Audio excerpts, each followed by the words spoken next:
예, 우리가 그 여호수아 끝나고 이제 그 신약의 누가복음을 매일 성경에서 우리 같이 나누는데 저는 개인적으로 이 올 한 해 2025년을 시작하면서 여호수아 1장 1절로부터 시작한 게 저한테는 굉장히 어떤 새로운 어떤 큰 전환점이라고 할까? 아니면 어떤 그런 그동안에 내가 기도하고 또 생각하고 추구해왔던 것에 대한 어떤 길이 열리는, 길이 이렇게 열어지는 어떤 그런 것들을 좀 경험을 했고요.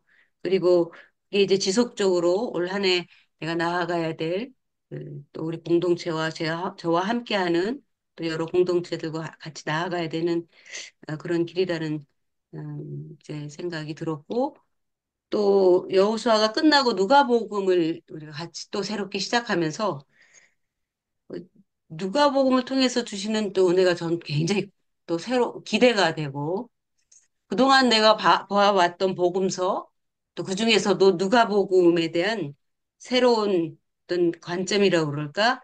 눈이 열리는 것들을 제가 경험을 하면서 우리 교우들과 이거를 좀 많이 나눠야 되겠다는 생각을 좀 같이 했습니다. 이제 우리 오늘 기도회니까 오늘 읽은 이 말씀은 우리가 잘 알듯이 예수님께서 그 제자들을 부르시는 그 내용이지요. 요거는 이제 마태, 마가, 누가 그 세 복음서에 다 들어 있습니다. 예, 그런데 이제 이 누가복음에 누가가 쓰는 기록은 조금 다른 마태나 마가나 요한보다도 조금 더 관점이 다른 것을 볼 수가 있어요. 그래서 우리 오늘 읽은 말씀 잠깐 살펴보면 이때라고 하는 이 12절의 첫 소절은 그 위에 보면 안식일에 손 마른 사람들을 손 마른 사람을 고치는 것을 아주 지켜보고 의도적으로 지켜보고 있다가 만약에 그거를 고치면 그것을 꼬투리로 삼아서 예수님을 고발하려고 하는 어떤 그러한 눈으로 이 서기관들과 바리새인이 예수님을 바라봤을 때 예수님이 그들의 그 마음을 아시고 보란 듯이 그를 고쳐주고 안식일의 주인은 나다.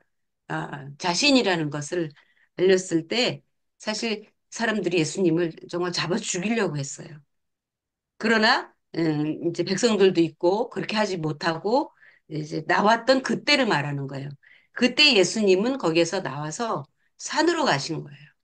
그리고 산으로 가셔서 기도하시는데 밤이 새도록 기도하고 있다. 마태복음에도 나오고 예수님 제자를 부르는 내용이 마가복음에도 나오는데 여기에는 기도하셨다는 내용이 나오지 않아요. 누가만 산에서 밤이 새도록 하나님께 기도했다라는 그 기록을 쓰고 있어요. 마태복음에는 전혀 없고 마가복음에는 산에서 제자들을 부르는 내용은 나와요. 그런데 오늘 누가는 예수께서 기도하시러 산에 가셔서 밤이 새도록 하나님께 기도했다. 마가복음에서도 산이라고 했고 여기에서도 산이라는 표현을 썼는데 또 예수님은 산에서 강연을 많이 했죠. 그 교훈을 음, 말씀을 많이 전파하셨는데 이 산이라고 하는 의미는 왜 구약에서도 보면 모세가 시내산에서 올라가서 예수님 하나님을 만난다든지 이 거룩한 하나님을 만나라고 할 때에는 산에 간 이야기들, 엘리야도 산에 갔고 이런 것들을 우리가 보면 산은 하나님이 계시는 상징적인 곳이 땅은 인간이 거는. 그래서 그 밑에 17절에 보면 평지에 서시니 기도하고 내려오셔서 평지에 서서 이제 가르치신 내용이 나오는데 여기에는 그거 반대로 산에서 기도하셨다는 것은 하나님 앞에 나아갔다는 그런 의미이죠. 근데 거기에서 밤이 새도록 하나님께 기도했는데 무슨 내용의 기도를 했을까요? 그리고 어떤 표현들을 쓰셨을까 하는 저는 생각이 들었어요. 왜냐하면 밤이 새도록 기도하셨거든요. 그리고 예수님은 사람들한테 굉장히 시달리다가 나온 지금 상황이거든요. 시달리다가 그들을 피해서 이제 저녁에 산에 올라가셨는데 밤이 새도록 기도했다. 예수님이 기도하시는 내용은 누가복음에 자주 나와요. 다른 복음서보다. 그런데 이제 여기 이 누가복음에서 밤이 새도록 이제 기도한 내용을 보면 예수님이 그 제자들을 부르시기 전에 이렇게 기도하신 거예요.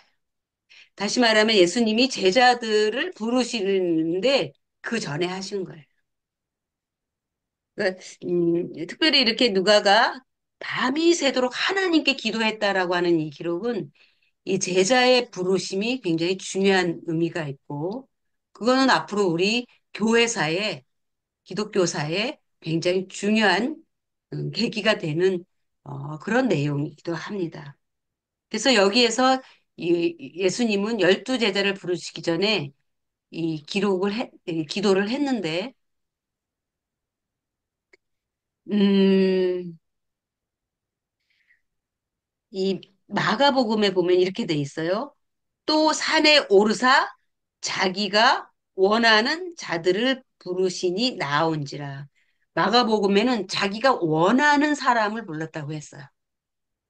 근데 여기에 보면 하나님께 기도하고 날이 밝음에 제자들을 곧바로 이제 기도하고 내려오셔서 제자들을 부르신 거예요. 그리고 그 중에 12를 체크했다. 그러니까 하나님께 기도했다고 하는 내용은 어떤 제자를 뽑을 것인가를 기도했겠죠. 그래서 구체적으로 내려와서는 그 제자들을 한 명 한 명 다 부르는 거예요. 그런데 마가복음에서는 자기가 원하는 제자. 물론 기도를 했기 때문에 하나님과 하나님으로부터 어떤 제자를 뽑을 건지에 대한 분명한 대화와 응답이 있었을 것입니다.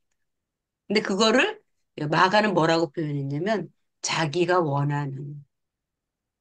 근데 이제 이 예수님께 나오는 사람들은 다 스스로 나오는 사람들이었어요. 스스로 나오는 사람들을 예수님은 받아서 그들을 위해서 기도도 해주고 병자들 고쳐주고 대화도 하고 그랬어요.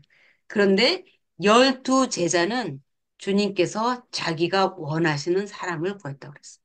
그런데 그 밑에 보면 12명의 제자들의 쭉 명단을 보면 우리가 잘 알고 있듯이 어부들이죠, 주로.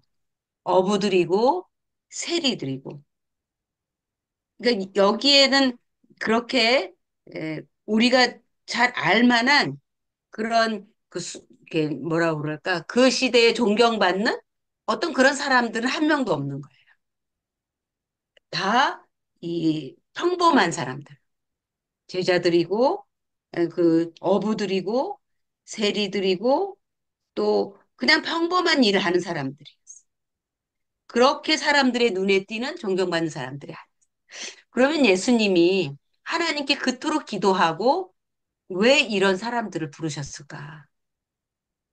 그럼 분명 하나님의 뜻이 있는 거고 하나님이 제자들을 부르는 기준이 있는 거죠. 그 기준은 우리의 기준이 결코 아닌 거예요. 그거는 예수님의 기준인 거예요. 하나님으로부터 충분한 응답을 받은 그 주님의 기준인데 그것은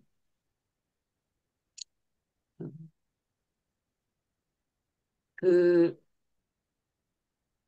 뭐라 그럴까, 자기의 어떤 학식이라든지, 자기의 능력이라든지, 어떤 자기의 전통적인 어떤 그런, 자부할 수 있는 그런 것들을 의지할 게 없는 사람들을 부른 거예요.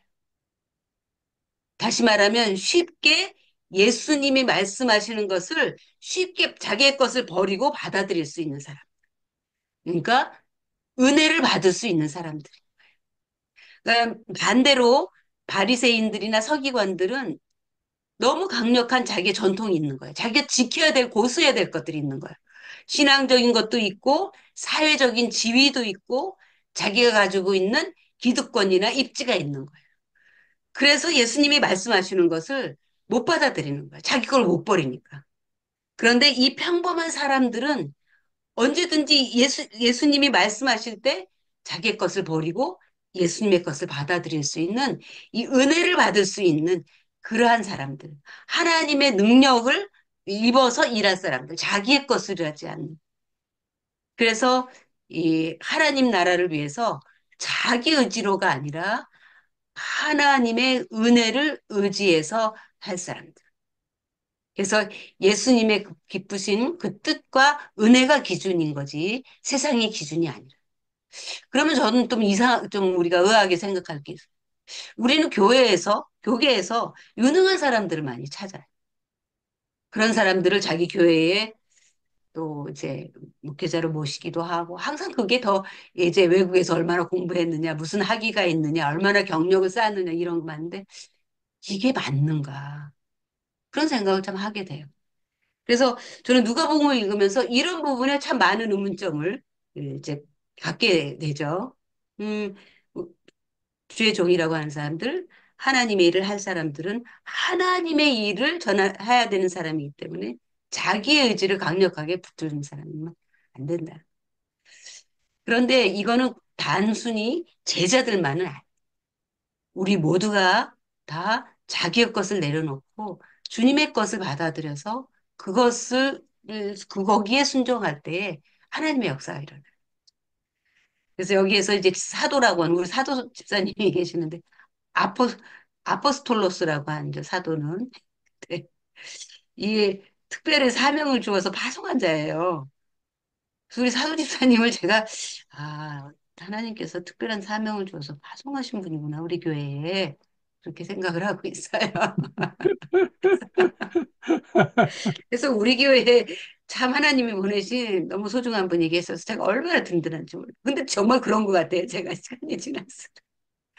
예, 근데 이제 일반적인 이 아포스톨로스는 대사라는 거예요. 나라를 대표해서, 왕을 대표해서 이제 대신해서 보내는 그런 의미가 있는데, 사실 사도는 하나님의 나라의 사도 그 대사인 거죠. 그런 의미에서 사도는 굉장히 이제 중요한데, 어쨌든 저는 여기 예수님의 제자들 기준은 세상이 아니다. 하나님의 자녀의 기준, 세상이 아니라는 거예요. 하나님이 하나님이 원하시는 기준을 맞추는 거예요. 그거는 자기의 것을 내려놓고 주님의 것을 받아들일 수 있는 그러한 열린 마음과 자기의 것에 집착하지 않는 사람. 그러니까 신앙생활할 때 제일 어려운 거가 자기 것을 못 놓았어요. 근데 우리가 과감하게 자기 것을 그게 이제 우리가 낡은 부대를 기꺼이 버려야 되는데 이 바리새인들은 그 낡은 부대에 붙들고 끝까지 그거 못 놓기 때문에 세수를 못 받는 거 아니에요. 세수를 받으면 터지니까 못 받는 거예요. 그래서 저는 이제 이 누가복음 우리가 하면서 이 관점들 지금 우리가 이렇게 있는 것처럼 이제 이런 관점들이 좀 많이 바뀌었으면 좋겠다. 그리고 이제 음, 더 정말 중요한 것은 이 누가복음 보면서 우리는 자연적인 세계에 살아가는 것 같지만 모든 신앙생활은 초자연적인 거예요. 그래서 저는 누가복음을 보면서 그 초자연적인 역사를 우리가 정말 인정하고 어, 그것을 주님께 강구하고 그 주님의 초자연적인 신앙의 그런 역사들을 우리가 체험하면서 가는 거다. 왜냐하면 여기 지금 예수님이 밤새도록 기도하고 하나님으로부터 응답받고 제자들을 선정하는 거 이거 다 초자연적인 거죠. 이거는 이제 사실은. 음. 근데 이제 우리가 응답을 받 이제 이런 이게 사실 현실적인 기도잖아요. 예수님이 12제자를 선정해야 되는데 누구를 선정해야 돼요? 했을 때 정확한 12명의 사람이 있잖아요. 그러니까 너무나도 현실적인 기도인 거예요. 누구의 이름이 나와야 되는 거예요. 근데 예수님은 그 기도의 응답을 이제 받은 거죠. 근데 이제 우리도 이런 기도들이 참 실제로 있어야 돼. 이 하고 있잖아요. 실제로 내가 정말 명확한 그 기도의 응답을 받아야 되는데 사실 우리는 기도 응답을 잘 못 기다리는 경우가 많아요. 하다가 그냥 포기한다든지 중단한다든지 체념한다든지 그래서 끝까지 기도회를 통해서 응답을 못 받고 기도를 중단하는 경우가 많습니다. 그거는 왜 그럴까? 사실 응답받을 생각 없이 기도할 때가 참 많아요. 의무감에서. 해야 되니까. 하나님, 아니면 하나님이 싫어하실 거니까. 그래서 의무감에서 하는 기도는 응답을 받을 수가 없습니다. 또 하나는 나름대로 응답받지 못할 것을 대비해서 대안을 마련해 놓는 경우가 있어요. 아유, 뭐 응답 안 하시면 내가 이렇게 하지. 이게 있는 거예요. 근데 그러면 우리는 응답 받을 수가 없어요. 예수님은 응답 받을 때까지 기도하라. 그래야 하나님의 뜻을 이루고 내, 나에게 가장 선한 길을 찾을 수 있는 거죠. 그래서 우리가 기도를 중단하는 거는 응답받을 생각을 안 하기 때문이다. 그래서 우리는 하여튼 끝까지 응답받을 때까지 내가 기도해야 되겠다. 하나님, 내가 응답받을 때까지 내가 멈추지 않겠습니다. 그런 결단으로 할 때 우리는 반드시 예수님처럼 기도 응답 받습니다. 그리고 그 일에 전적으로 순종하고 믿음으로 나아가면 우리의 기도들이 응답이 되고 그다음에 그런 과정을 통해서 하나님과의 교제와 관계가 회복이 됩니다. 그래서 우리는 너무나도 현실적인 기도 응답이 많이 필요하죠. 이루어질 때까지 기도하자.